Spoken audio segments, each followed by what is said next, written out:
Ryan. Ben Bolton and Dave Saunders are trying to ride the Superman ride at Six Flags like a lot of the other students here, but we're still in studio. It's G-Day weekend. NHL playoffs just started. NBA playoffs are a few more weeks away. A lot going on, guys. What are you most looking forward to in the month of April? I don't know.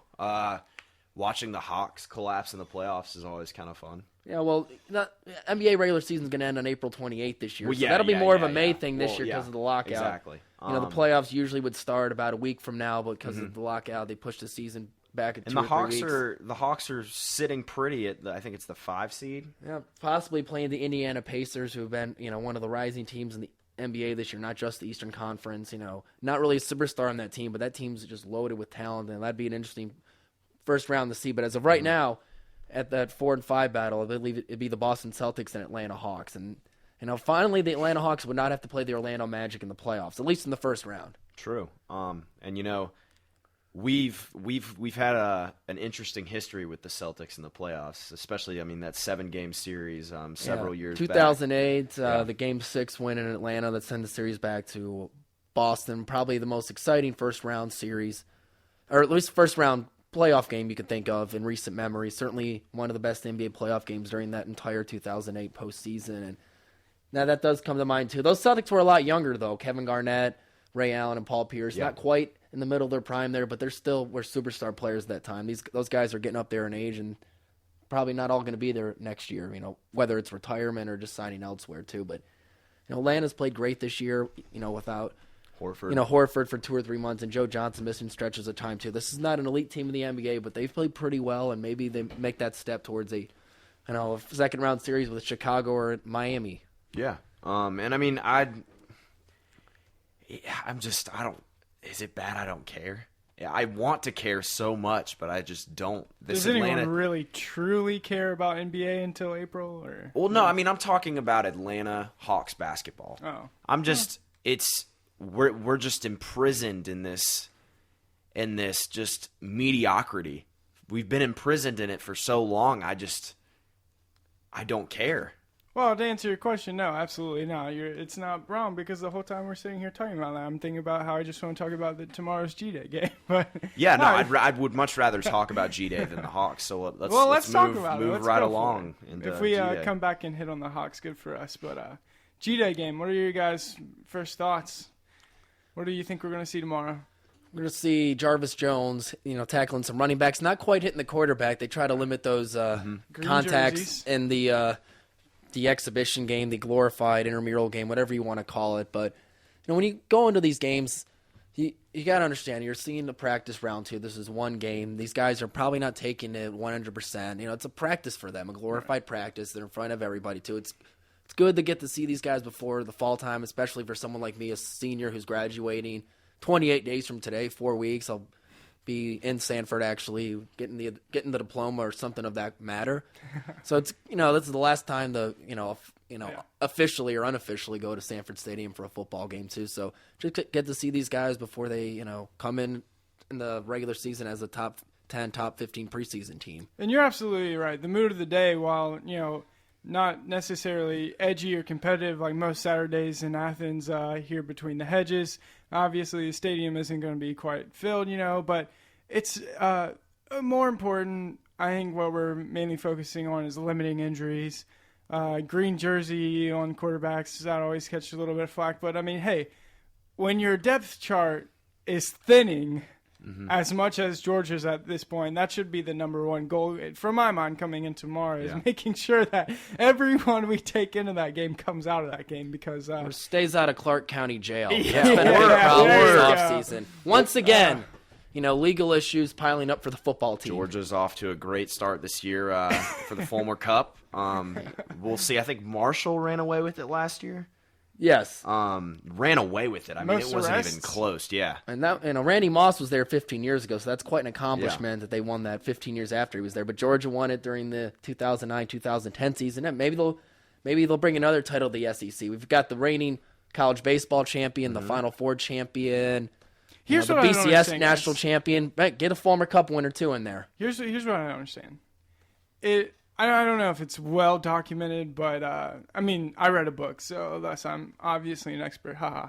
But I've read a book, and it was talking about the great lengths Mark Richt has gone to bring character building, character education into a football program. Obviously, there's only so much you can do there before stepping your bounds, especially as you're a coach. You're not really a teacher, and it complicates that issue. But he's made efforts.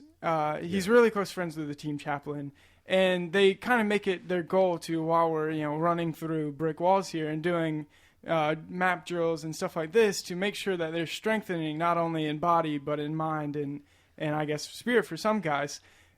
But it fails to play out. So or just don't drive drunk and get a DUI because that's film sex ridiculous. Tapes. Are we well, that happened yet, Chris, but more self-vocal about reporting these? Do we have more integrity? And when players do mess up, it comes out and instead of trying to cover it up? Or why do you think that we're not really seeing that effort come out onto the field? I don't know, man. That's a very interesting question because obviously, Mark Richt is one of the class acts. You can't say he hasn't tried. No. I mean, and he just reeks of character and just moral, just sticking to his moral principles. And yeah, that's a very interesting question. But to be honest, I don't know. I think there seems to be a major, and I'm not saying there's an indirect correlation between the two, but like, it's tough when you have to go out and recruit these 4- and 5-star players.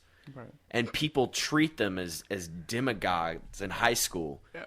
And that right there does not put them in a good position to establish fine-tuned morals. Absolutely. And so when you have to go after these players, it's tough because you want to also recruit these players that have, that are just have their head on their shoulders. High character guys. Yeah. And it's very tough for Mark Richt. And that's not an excuse, but I don't know, man. I wonder how everyone else does it. It's weird how do you evaluate? Where does character come into that evaluation when you're recruiting? Well, I mean, and obviously there's a thought process. I'm not sure how much the listener audience out there knows about all this, but the year we recruited Washaun Ely, we saw there was a line to, how much is too much, how bad is too bad, how much junk or garbage you carry is too much garbage. But we were not going after one person from that high school. We were going after two. The second being Dexter Moody, who was, I think, top 10 outside linebacker in that year's draft class. We were recruiting hard after him. We basically had him in the bag, and then we withdrew our scholarship offer from him. I think it was a fight with a teacher or something like that.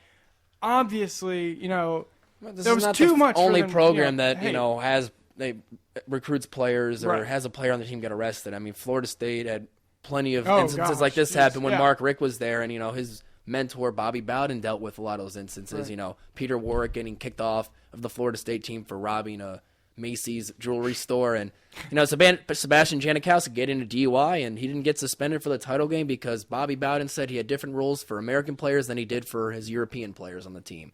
Janikowski, a native of Poland. Wow.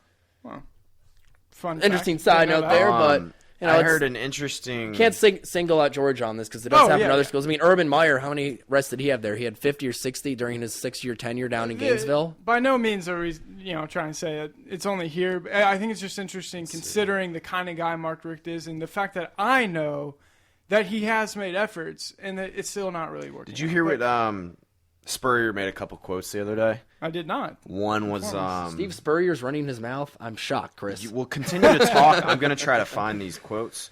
Yeah, I did see him talk yesterday about Bobby Petrino, which is another big headline the last few weeks. Speaking of arrests. Reminded me of the Tiger Woods thing, not just the extramarital relationship, but Tiger Woods gets into that car crash on the day after Thanksgiving, and you don't think anything of it, like, he crashed his car, we hope he's all right. Then all this scandal comes out. Bobby Petrino riding a motorcycle, gets in this crash, like, we're glad he's all right, we're glad he's alive. And then on this show a lot this extramarital affair just, this story just blows up over the next few weeks. So it's like these small instances where you're just hoping the person's all right that involved a vehicle crash or a highway incident, turns into this media scandal. So all right, Chris goes, Steve Spurrier, we will come back to that. Yeah, we'll come back to that. It's inevitable. And then we'll voice our deferring opinion. More to come. That's like... Okay, so Spurrier made two comments. One was on Saban, which I'm not going to even go into because that's another story. But one was on Richt. as well. And he said, I don't know. This was in reference to Richt moving the Georgia game on the schedule. And he said, I don't know. I sort of always like playing them that second game because you could always count on them having 2 or 3 key players suspended. It's true. And I just, when I it's saw just funny that, to hear it from his mouth. Yeah, well, I was just astonished, that. Yeah. I mean, I'm not astonished that. I don't know why I was astonished, but I should have expected it because you have to consider the source. This guy is from the University of Florida. We're talking about a guy won a Heisman there. Once said he wanted to hang up a double five on Georgia, and that Florida team in '95 set the record for most points scored by an away team at San Francisco, or any team for that matter. So this is the guy who's hated the University of Georgia since he was probably born. Well, and I'll take it a step further than that. I'm not saying Steve Spurrier is wrong because honestly he's not, but I will say we need to consider the source because I have one word for Steve Spurrier in response: Garcia. Yeah, come on. He kept him on his roster way longer than Mark Richt and a bevy of other NCAA Division I coaches. A little bit hypocritical on his part, honestly. The only reason why we have players suspended for the second game of the year is because we actually suspended our players. Steve Spurrier just kept passing Richt has and there's one thing, Richt is consistent discipline-wise. I mean, Georgia might have more players that are disciplined and suspended, but at the end of the day, that's because of Richt's zero tolerance policy. It's not because I'd go as far to say it's not because Georgia gets in trouble more than other teams. It's just because Richt is a lot more strict than most coaches are. And honestly, I almost, in some ways, would like to see it get even more stricter, even if it was sometimes self-injurious. How come none of these guys on the roster? Strict. How come none of these guys on the roster here are learning from the likes of Washaun Ely? I mean, that's what pushed him out the door. Those guys got kicked off eventually. These guys get multiple second chances. And who knows about how many other incidences that have happened that weren't reported or weren't widely known about. Those guys get multiple chances, and now they're both gone. And they've got a new crop of running backs, and that'd be one of the focuses tomorrow in the G-Day game, how that depth chart is going to work out too. But someone once told me, a foolish man learns from his own mistakes, and a wise man learns from others' mistakes. We've made plenty of them, it's baffling, it is. For those of you out there who don't know, Rambo, Marshall, there's just been, should we just list them or come out? What all is going on? And it's not just that either. Injuries. I know I was talking to my dad earlier in the week about the G-Day game. Said, "Hey, are you coming?" And probably not. And this is a guy he's probably been to 5 in a row here consecutively. But he said, the one reason why I want to come was to see Keith Marshall play, and of course he's going to be absent from tomorrow's play because of an injury to his ankle. Yes. Yeah, I think so. Ankle. I think it's an ankle. So.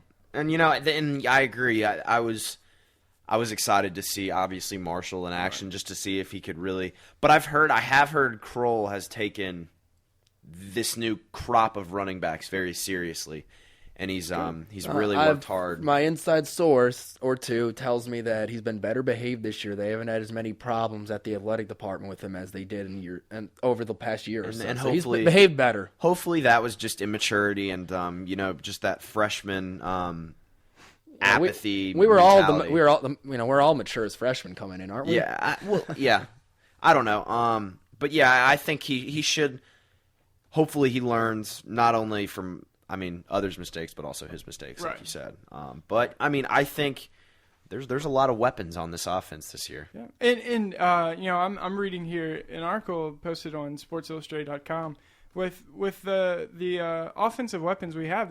They've been saying over spring break defensively they've been kicking the offense's tail this entire spring break, which I'm skeptical of, but hey, if that's so great, because considering how many key defensive pieces we have out, if we are still managing to dominate the offensive offensive side of the ball, that's good news to hear defensively. Well, you're going to need that depth if you want to compete in the SEC. Yeah, even with the not playing Arkansas, Alabama, and LSU for the second year in a row, don't know how you managed to pull off that, gift of all gifts. You're going to need that depth, and we saw we look at this defensive line, the linebacker core. We know they can probably compete with compared to any starting 11 in the country on the defensive side of the ball. It's just the depth last year kind of showed at the end there. Those great teams they played in those losses, Michigan State, South Carolina, LSU, they had the talent to compete with them, but they didn't have the depth, and that is going to be important going ahead here. As you miss a guy because of a suspension or an injury. You need somebody to step up. We lost that game more than they won that game, but I definitely agree with you in some of those losses, just finishing the drill, all right, not being capable. Yeah. And certainly depth, talking about at the defensive back position, I can't tell you how many Facebook stats that I've seen. Oh, well, I'm going to be a next cornerback at UGA because we don't have anybody left. But all right. I've also figure it out. And also, I've seen a lot of Facebook statuses today because it's opening day for the Atlanta Braves baseball season. Yep. It got off start about a month ago in Japan. The Oakland A's and Seattle Mariners opened up the season there, and they kind of had what seemed like 4 or 5 opening days over the course of the last 2 or 3 weeks. But I guess everybody is opened up now. Braves opening up this afternoon at the TED. So what's been your early impressions of the baseball season so far? I'm disappointed a little bit. Certainly, the Braves. A lot of people were upset here that a lot of preseason rankings had them, finishing 3rd or 4th in the NL East. And right now, can't argue with them. It's, granted, you look at how many games have been played so far. We're 6 or 7 games in the season. That's like 2 or 3% of this entire season. It's hard to hard to look at that in long-term perspective too much. You got to take that with a grain of salt because baseball is such a game where so much can change on a day-to-day basis, and it's a 162-game season. It's like we got to take it for what it's worth. But come on, you played 6 or 7 games so far. Just because you're 4-2 right now or 2-4 doesn't mean you're going to make the playoffs or miss them. Yeah, come on, the Washington Nationals are in first place now. Are you really think you're going to see them in first place come July? And I think Washington's getting better. They have a lot of great young talent on there. Steven Strasburg, we know about him from San Diego State, and Bryce Harper. He was a wonder teen. Now I think he's 20 years old now, but he's making some noise there too, and Zimmerman there as well. Yeah, I'm excited about this Milwaukee series because obviously, Houston, even though we beat them twice, it didn't really show much. It's the Astros they're not a great team. So I'm really looking forward to just seeing how we play against Houston, especially today. Although with what you hit on, in fairness to Houston Astros, I watch. I rarely do, but out of our 7 games so far, I've watched 2 of them all the way through, and it made me realize yet again that I was always correct in what I said. The reason why I can't be a bigger baseball fan is because it moves too slow for me. But that's a different story. The Houston Astros have the youngest team in all of baseball. Atlanta Braves have the 4th youngest, except for Chipper Jones, But there's some talent there. And I think that last year, by far, baseball's worst team. Mm-hmm. I don't think that's going to happen again this year. I don't think you should go to sleep on the Houston Astros, and especially in the seasons to come. They've got some good looking guys. Rodriguez. And they got a new television deal from I believe Comcast. They're launching a channel with the Houston Rockets there too, and that's how a lot of these teams are getting money now. The Los Angeles Angels got that new TV deal, went out and signed guys like Pujols and CJ Wilson.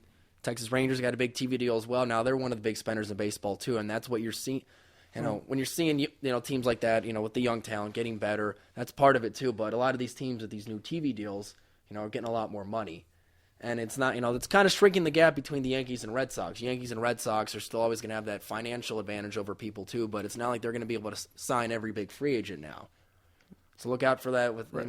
And in terms of risers and sliders, obviously Astros we think is risers. You can't really slide much more. No, but exactly. Where do we think the Braves are? Obviously last year we got back in the playoffs, and then it was all around campus when we go out in the first round. End of the season, a lot of chaos. Collapse. Do we think we're on the upswing on this team, or about par, or going down, or do we think it's such a difficult division? The division's getting more difficult too. The Philadelphia Phillies have won this thing 5 years and counting there's now. There's a lot of talent. The Florida Marlins, we know forget the Ozzie Guillen controversy for a moment. The Miami Marlins, sorry. The artist formerly known as Prince. The team formerly known as the Florida Marlins. they've went out and spent a lot in the offseason too. We know they have a lot of young talent, like always, because they, once their talent gets good enough and too expensive enough, they'll just have to ship them off. And you look at them. All right, the Mets. That whole Bernie Madoff thing kind of took them out of their money, a lot of their power. Good start for them too. They started out 4 in a row, lost 2 in a row.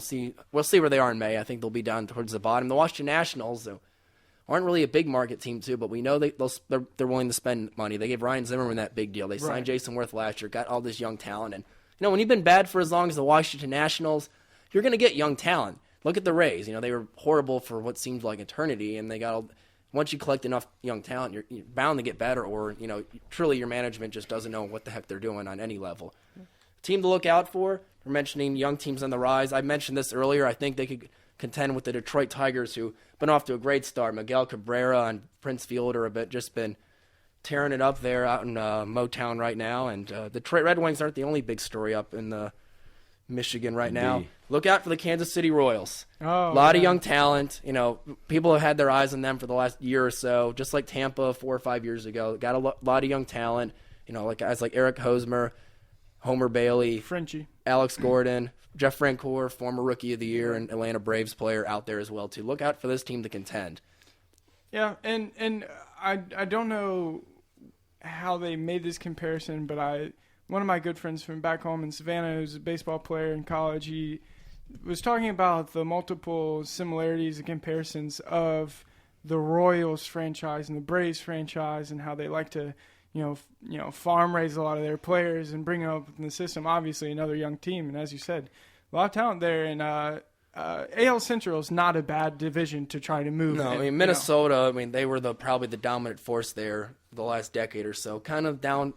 Turn for them right now. Then the Chicago White Sox, they're always going to have money to go out there and spend like the Red Sox or the Yankees on most years. Turnover year for them. Although Robin Ventura's helped them win the last 3 in a row. Their new manager and their former star from the '90s. Detroit, they're a big market team now too. They got the reigning MVP, and they've got what might be the best 3 and 4 spot hitters in the lineup right now for any team. Fielder. That was a lot of money to give that guy too, but he's going to hit 40 home runs, and Miguel Cabrera, if he can just stay out of trouble, is going to be equally as productive, and they're going to be just as dangerous as a duo that Fielder had with Ryan Braun out there in Milwaukee. Now, discounting the Pistons, is there a city whose sports teams collectively have made more progress than Detroit over the last 5 years? Probably not. The Pistons, the Detroit Red Wings have been in the playoffs 21 years in a row. They're the modeled NHL franchise in my lifetime. Nobody else has won more Stanley Cups in, the last 20 years. They are the Detroit Red Wings. They're the best, most modeled NHL franchise now. The Lions, they were the unmodeled NFL franchise for years. They were the ugly stepchild in that division. The unwinless or the non-winless team. 0-16, and now they're going to be a Super Bowl contender, assuming Ndamukong Suh can stop stomping on people. Detroit Tigers, they were a morbid franchise for years too. Oh gosh, they were cellar dwellers. The same. Michael Ilyich, the Little Caesars guy who owns the Red Wings, also owns the Tigers, and for years he was criticized because he put too much money into Detroit because back then the NHL didn't have a salary cap, and they were kind of like the Yankees of the NHL. They could just buy everybody. He was criticized for not putting money into Detroit. Well, there's a salary cap in hockey now. There's not one in baseball, so now he's able to put money in there, go out and get guys like Miguel Cabrera and Prince Fielder too. And they made a lot of progress, and they have 3 championship contenders in that city, and got some great teams in Ann Arbor and East Lansing in the collegiate level too. So Michigan sports hot right now too. Just like in Boston, you got the Red Sox, Bruins, Patriots, Celtics. They're all playoff contenders in their sports, and at least 2 of those teams are going to go to the championship round every year, is what it seems like. Yeah. As much as some people don't like to hear that. Yeah. Particularly about the Patriots. Yeah. Exactly. Well, they 3 Super Bowl wins and then lost the last 2. All right. So looking ahead, all right. We probably should have done these picks a few weeks ago, but we're only 6 or 7 games in. All right, who are you picking for your World Series? Is it just one of those years where you just feel like you have to pick the Yankees or Angels or somebody like that and just pick the heavyweights, or who's the most likely team that's going to screw this up? Like the dark horse? The dark horse that just screws up your pick. I think it might be Detroit. It's hard to call them a dark horse, too, but I think most of the attention's on the Yankees right now and the Texas Rangers and the Los Angeles Angels because of them getting Wilson and Pujols. Everyone in the few weeks ago was high on Toronto. Right now they're tied with Tampa for the lead in that division, too. And that now that you have the 2 wild cards in each league. That's we're That'll not definitely be interesting to keep an eye out when we, obviously you'll be graduating, but when we come back next year, I'll call in from wherever I'm working. The playoffs will be going on. That would be very interesting to see how this first edition. I don't agree with the new playoff format. I think it's just killing the pennant races and the wild card races. It's already you're already putting 4 teams in from there. You already have a lot of competitiveness at the end. You're kind of taking that away. Just like last year, that final day of the season where 4 playoff spots or whatever it was decided on like the last few hours of the season. You're not going to have that anymore because those games still would have been competitive. But hey, one of us is guaranteed to go to the playoffs and have a full 5-game series in the first round, and the other one has to go do a play-in game. You think that was a product of Major League Baseball as a whole looking around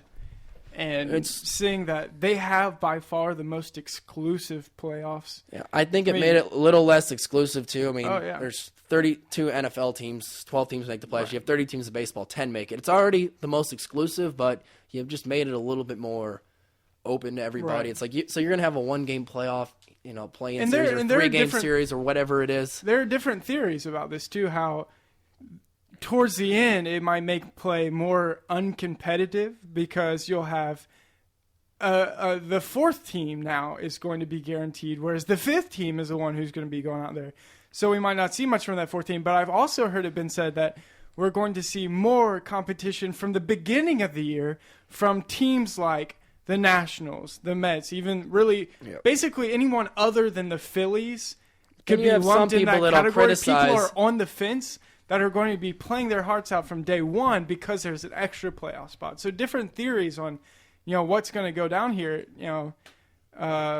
Then you have some criticisms that this team that got in as the second wild card is going to the World Series ahead of the team that won 100+ games. Now, granted, that happens a lot of years in baseball where the favorite doesn't go to the World Series. Last year the Phillies won 102 games, had one of the best pitching staffs in recent memory, and they faded in the first round.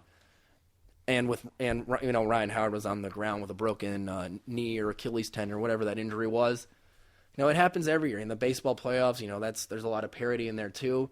Yeah. Sometimes the best team doesn't win because it's a small sample size. A 5 or 7 game series, and like I said, a team gets hot at the end. Some team fades at the end too. But you do have a lot of teams that will slack off at the end of the year. I thought the Phillies, going back to them, they did that last year too. They knew they had that division wrapped up. They knew. Yeah. They were pretty close to getting the overall top seed for the playoff or whatever you want to, whatever they refer to that in baseball, the top league seed or whatever. And they kind of faded at the end there. They still had the best record in Major League Baseball in the National League, but they lost in the first round. That happens every year too. And so much about sports is not can you win 9 out of 10 times. It's the 10th time. It's you one game any given day. And these that's how it happens in the playoff series. Yeah. Look at the NHL playoffs start now. There's 3 of the last 4 years a number 1 seed has gone out in the first round. So that's a sport just like baseball. There's a lot of parity. In the NBA you watch those series, you'll see an 8 seed beat a 1 seed rarely. It happened last year with Memphis beating San Antonio. Happened with Dallas losing to Golden State a few years ago. That's happened 4 times in the NBA history. NHL, that's happened 5 times in the last 12 or 13 years. 8 seed beating a 1 seed. So parity happens, and in baseball, the team with the best record has lost in the first round many occasions.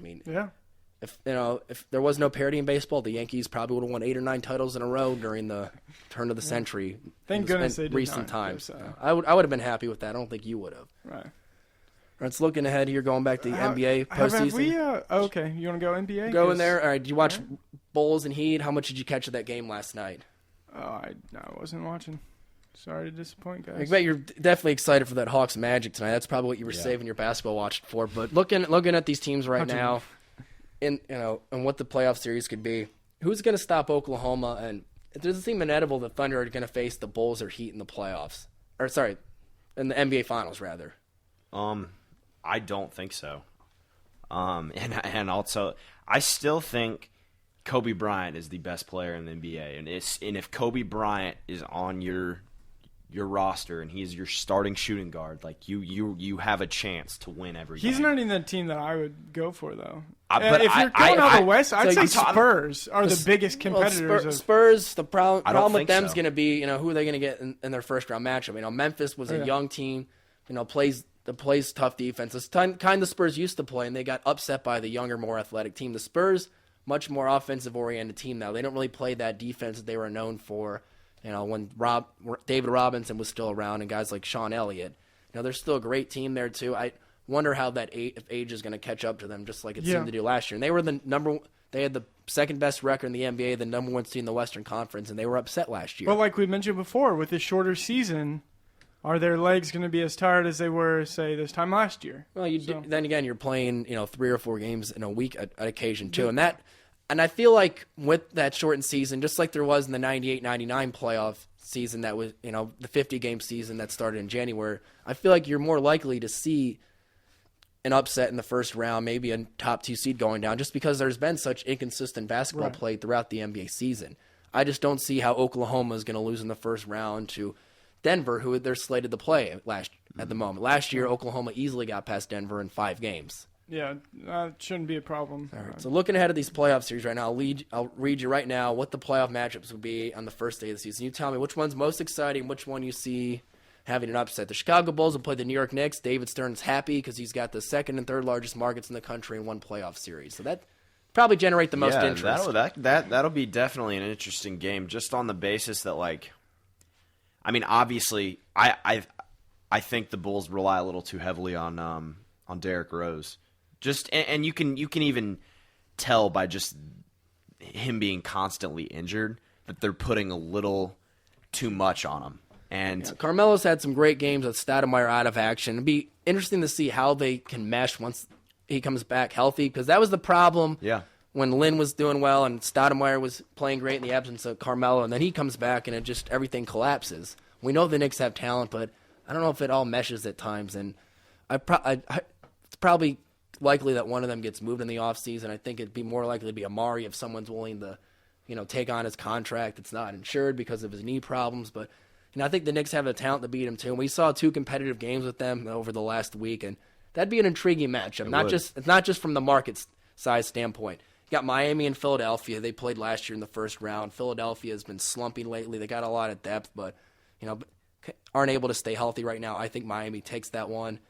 Indiana, Orlando. Miami, Philadelphia. Oh, okay. I thought you were talking about who did you say? Not the Eagles and Dolphins. No, who did you pick for Bulls next? I'll pick the Bulls to win that one. Okay. I think I'll take them in 6. I think it'll be a little competitive too, but I'll put them on upset alert, as Lee Corso would say. So going back to Indiana, Orlando, Dwight Howard, who just has become a bigger prima donna than Madonna herself at the moment, trying to fire Stan Van Gundy. And the Indiana Pacers, I mentioned earlier, don't have a star player, but they play great defense, have a lot of depth on there. Maybe Danny Granger is he was up for All-Star consideration. Right. You mentioned Roy Hibbert made the All-Star game earlier this year, the former Georgetown center. Tyler Hansborough's on there. They picked up Leandro Barbosa from Toronto. They got a lot of depth on there, too. Orlando, we've seen them play great basketball, too. They've slipped in recent weeks. I think that'd be an exciting series, and I could see that one going to 7. That's probably the most exciting first-round series. Boston, Atlanta, that's the other series. That'd be the 4 and 5 matchup, too. I think Atlanta could pull that off, but I could see either team sweeping the other one in this one as well. Talk about an inconsistent team. Boston has matched Atlanta tit for tat this season in terms of inconsistency. Well, they've beaten the Heat twice. Yeah. And then they've gone and without Al Horford. If Al Horford gets back and they can mesh together, get these guys used to playing with each other, I could see them. The Celtics have beaten pushing the Heat or Bulls to 7 games. They did last year. They pushed Chicago to 6. Yeah.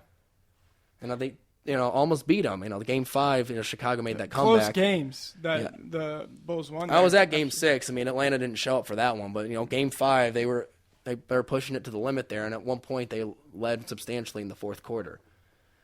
All right, we'll go to the Western Conference. Oklahoma City right now slated to play Denver. Denver, an exciting offense there. George Karl once had what seemed like the deepest team in the NBA, but those guys have not been able to stay healthy. Danilo Gallinari, been their best player this year, had a lot of injuries. Andre Miller on that team as well. Another guy that's been hurt. It's like they have if they can stay healthy, they'd be a 4 or 5 seed right now, but that hasn't been the case. I think Oklahoma City beats them in 5, just like they did last year. Although that'd be a high-scoring series, and there'd be a close game or two there. You got San Antonio and Houston. You got that Lone Star State battle. Houston's been a scrappy team all year. Remember the Chris Paul trade didn't go through. They were hoping to get Paul Gasol, maybe go out and sign Nene Olario as well. That didn't happen. Kyle Lowry's done a heck of a job there, and a guy who probably deserved an All-Star appearance this year. But with this day and age in point guards, hard to make the All-Star game when you're even as great as this year as Kyle Lowry's had. The Lakers would play the Mavericks, who swept them last year in the second round. That'd be interesting too. Dirk Nowitzki and Kobe Bryant, these guys are getting up there in age, but they're still two of the best in the league. Can LA pull off the upset this time around? If this were to happen. Who did you say LA was playing? LA Mavs, playing the Dallas. Mavs. I don't know, man. They would that's have to come out tough, man. Emotionally That's a tough matchup. at a 0, because from watching that series, the last Mavs, year, just And have you know more what? weapons, You don't have man. Lamar, Odom, Kardashian, and Chloe around. They're going to be Yeah. at home, and I'm not. But mentally, Dallas would have so much of an advantage coming into that game. They're not as talented as they were last year, but I No. don't think the Lakers are either without Lamar Odom. And I agree, but then again, Andrew Bynum has been having a great year too. Dallas has only got a 2-game lead over Utah for that final spot. Utah could easily sneak in here. Dallas might not even make the playoffs too, but that'd be interesting to look at.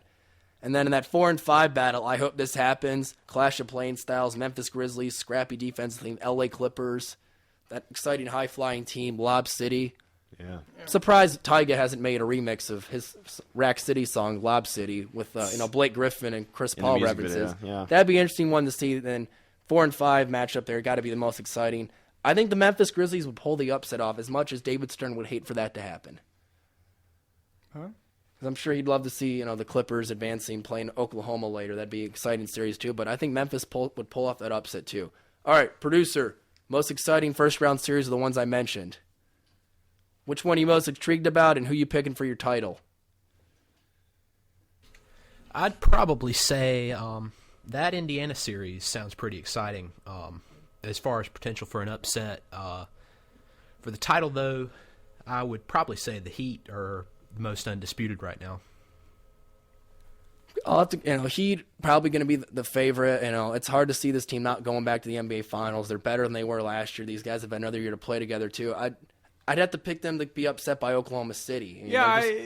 Oklahoma City went on a tear earlier this year. I know they just destroyed Miami a few weeks ago. They beat Chicago. Granted, it was without Derrick Rose, but Chicago's played great down the stretch without their reigning NBA MVP on their side. Obviously the Heat, not a bad pick, a very sexy pick, obviously, full of athleticism. But my one concern for the Heat, from that perspective is they're going to have to, with Kevin Durant and Russell Westbrook shooting the way he has been recently, not the Russell Westbrook that got used to be made fun of, they're going to need like a 24-point lead in the fourth quarter just to be, somewhat safe about, we've got a good enough lead because, LeBron James. And we all know about LeBron in the fourth. It really doesn't even need saying, but just he's like fourth A-Rod in quarter the lows. MLB playoffs before 2009, or Lionel Messi in the World Cup. He's the best player in the world as long as his championship's not on the line.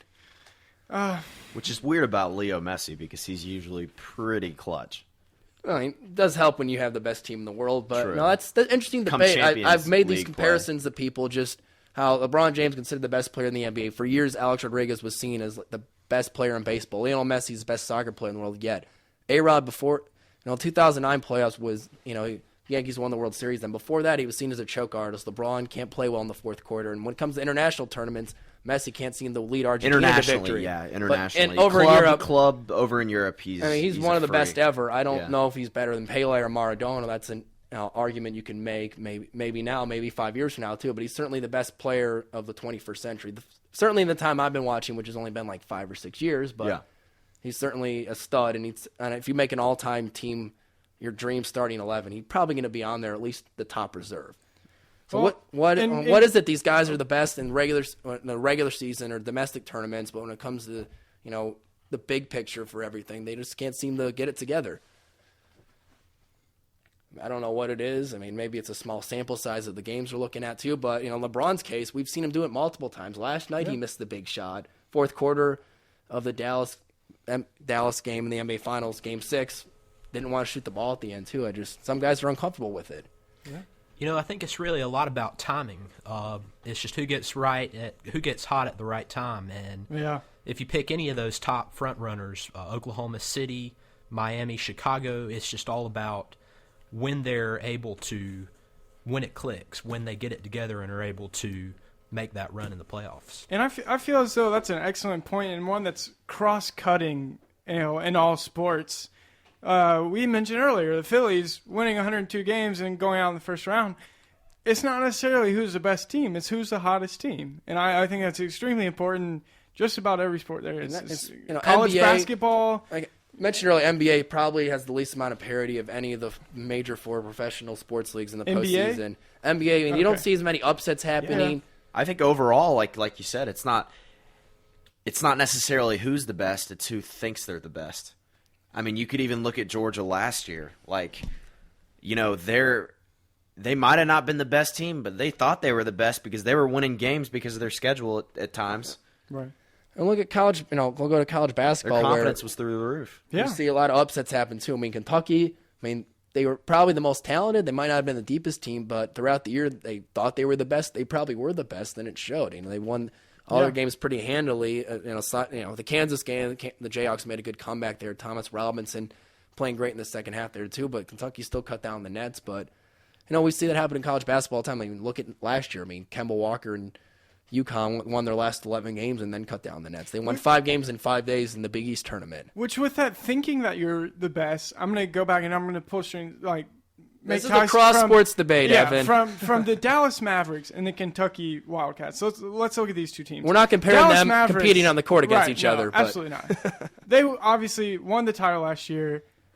Coming into all those series, they were freaking fearless if you watch those games. Just say what you will about them, knock them, they're old, whatever. They thought they were the best. And they went into each game not hoping to win, but expecting to win. Why? I thought it was because they had age. They had experience. They'd been there. They'd done that. A lot of those guys had played in playoffs games before us. It's age, it's experience, wisdom in playing their sport. And then you have the Kentucky Wildcats, who 4 of their 5 starters are true freshmen in college. And you say, well, that doesn't make any sense until I realize, really, honestly, a lot of those kids just got out of high school, and they probably lost 6 games their whole high school career. Again, expecting to win.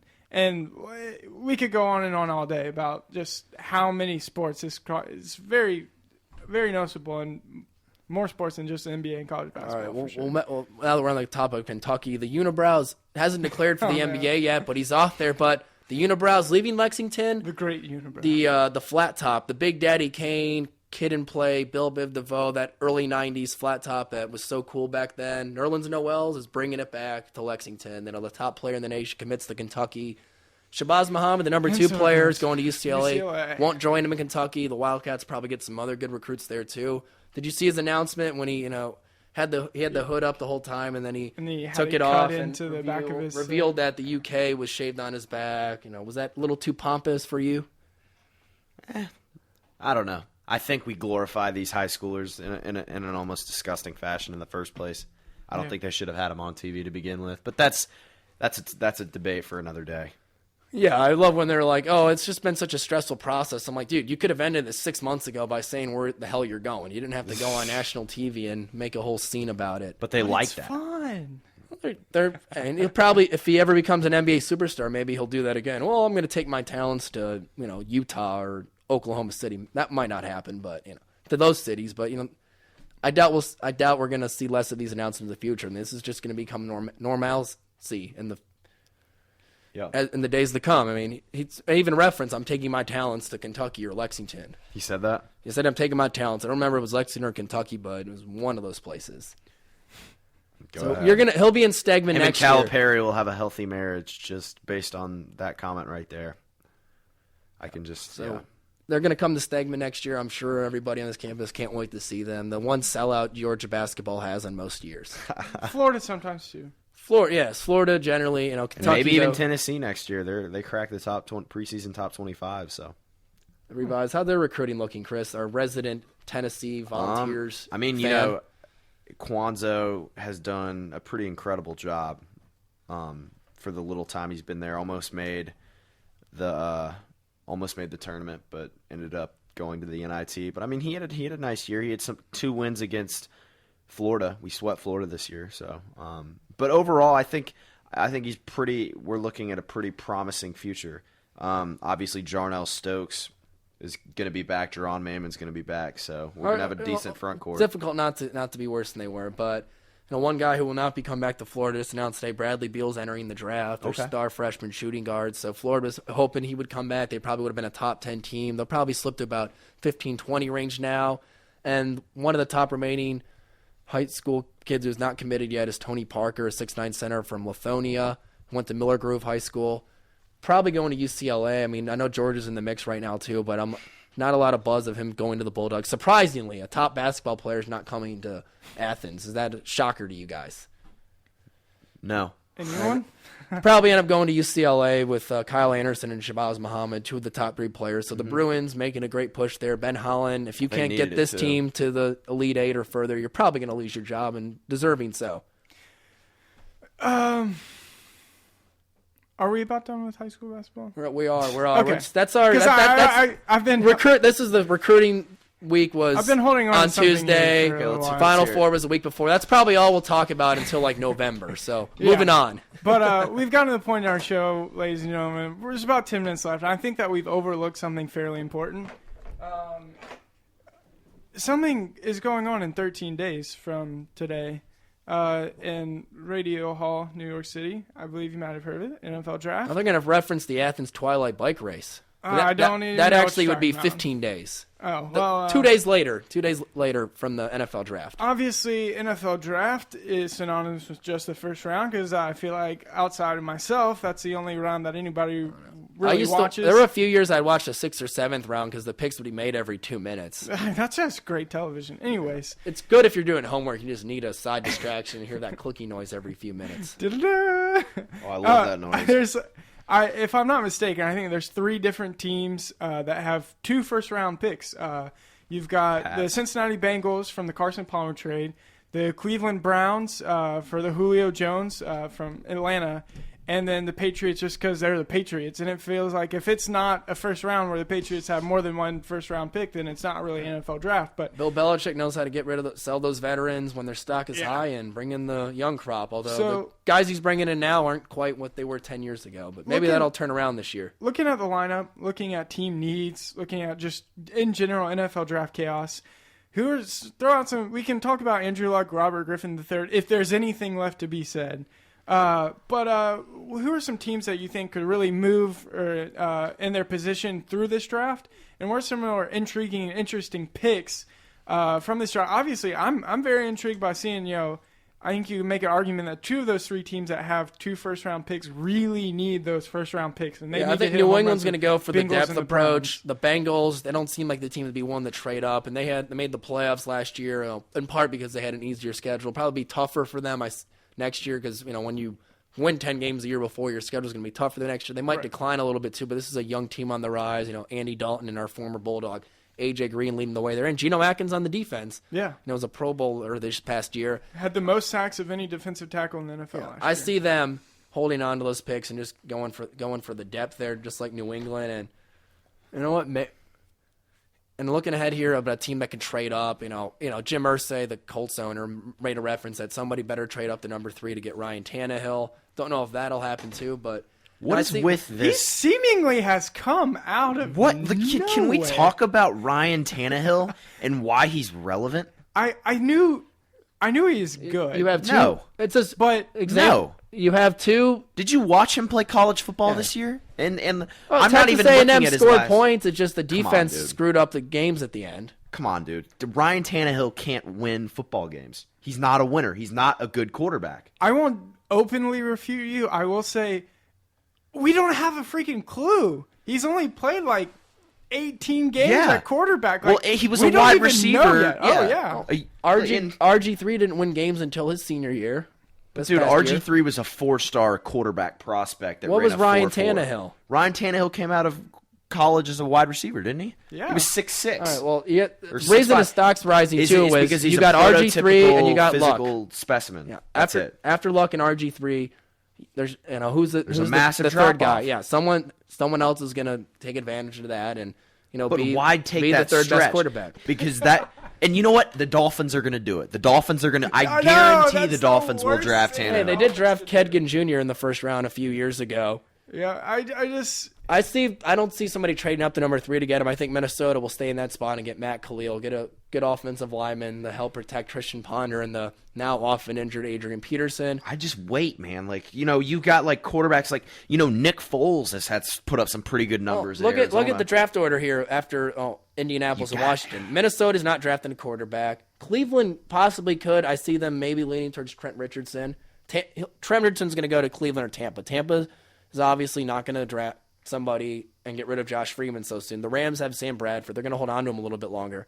Jacksonville has Blaine Gabbert. Probably not going to get rid of him after a year. And Miami Dolphins are in that spot. They need a quarterback. And after that, Carolina's not getting one. Buffalo's not going to get a quarterback. They never draft a Kansas quarterback. City. Yeah, I Possibly. honestly, the Dolphins just need to go the safe route. They do not need to be drafting Ryan Tannehill. I feel like it's been a common theme, though, guys, particularly in light of last year. I believe we said the same exact thing about Andy Dalton, about Christian Ponder, and about Jake Locker, where they were taking the NFL draft. It's not really Part of it, too, is where you end up. But I feel more confident. I felt more confident in every single one of those players than I do in Ryan Tannehill. I think that's just because of Ryan Tannehill's workouts, his combine, his scout days, and that he has come the most off of the radar. Like Christian Ponder, Andy Dalton, we kind of knew those names. Well, maybe not Andy Dalton. He played in a Rose Bowl, but still some people might not have known his name. But Christian Ponder and Jake Locker, they were more visible to the public. Well, Locker whereas was Ryan probably Tannehill, like you said, convert from wide receiver. He just seemingly came out of nowhere. Well, Locker was probably the top prospect going into the 2010 college football season. And then he came back. And then his stock just went down the drain. We And that saw happens. the opposite of the Andrew Luck. Yeah, Andrew Luck was fine, and then RG3 came out of nowhere. Kind of challenged him a little bit for the top pick. I always felt like the Colts were going to go with Andrew Luck, and RG3 is packing his bags for the District of Columbia right now. Yeah.